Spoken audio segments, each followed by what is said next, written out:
Hey guys, I know that many of you are helping out with VBS this week, and if you are anything like me, that means that you are getting home at 3 something p.m., sitting down on your couch, closing your eyes for just a second, and then you open them and it's like 5 something p.m.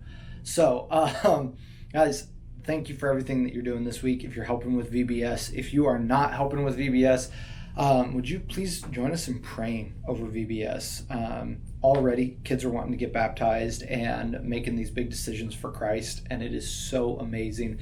And the more that we can be praying for it, the better that is, just for God to be hearing our cries for these kids. So, with all of that talk about VBS, y'all, we are finally back at it. We took a couple weeks off for camps and VBS. And this Sunday, we are getting back into our perspective series. This is going to be our last week of teaching on this series. The week after that, we're actually going to just play a game.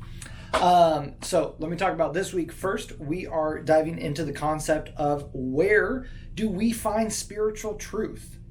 And we're going to be kind of getting into a fun topic.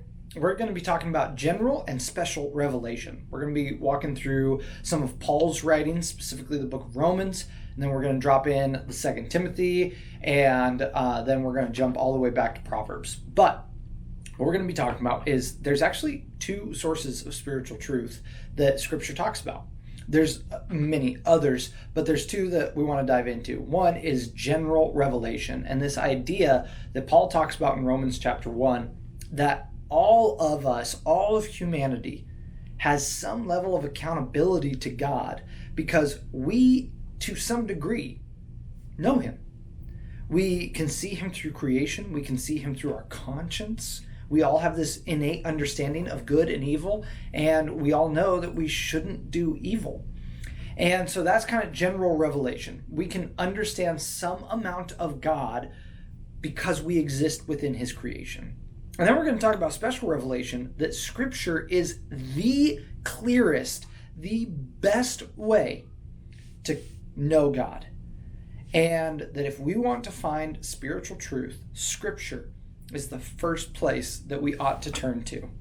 And so we're going to have this challenge at the end of it for all of our students to dive into Scripture every single day. And I want you to push your kids in small group time. Tell them what your own personal time with the Lord in Scripture looks like on the daily. If you're good at it, if you're not good at it, how do you do that? And then try to come up with a game plan with your small group of how they can be doing that every single day. That's going to be kind of our push this week. The following week, like I said, we're not going to have a message. We're just going to play a game. And what I mean by a game, that's going to be kind of a stretch. This is what this whole series has been building up to. I am buying a bunch of these decks of cards, and they are called perspective cards. Now, what this is what this whole thing has been building up to, is you would meet up with a friend, and you would say, hey, would you like to play this perspectives game? It's kind of a get-to-know-you game. Something along those lines. It's not an actual card game. And then you start talking with them and you're like, I just want to hear your perspective on things. You lay out some of the cards and they are on these topics that we have been getting into. What is God? Where do we find spiritual truth? What is the nature of humanity? Who was Jesus? This sort of stuff. And the cards are laid out on the table and they present all of these different worldviews. And you just hear your friend out. You're like, which one of these do you most agree with? Why do you think so? You sit and listen and talk and chat and have a great conversation. And then you ask them, do you want to hear my perspective? And they can say no. And then you just move on to the next topic. But if they say yes, then every one of our students can dive into, there's a Christian card on each of these that gives the Christian worldview and the Christian perspective on these certain topics. And the kid can, then have at least some words or whatever to dive in and say, well, this is what I believe on this.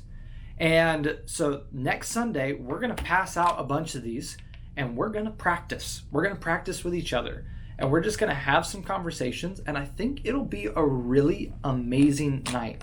My hope is that kids can take this deck of cards and then it can be a tool for them to do evangelism in a very post-Christian context that is more focused on listening and caring and then sharing. I think that it reflects Jesus in a really cool way, and I think it is another tool for students to use. So that's what's coming up for the next 2 weeks. Wanted to make sure that you were fully aware of all of that sort of stuff. And guys, I just want to say, man, this summer has been so incredible. It's been so impactful. I have loved getting to serve with you, with our students, getting to hang out with you at Applebee's, and I cannot wait to serve with you again this Sunday night.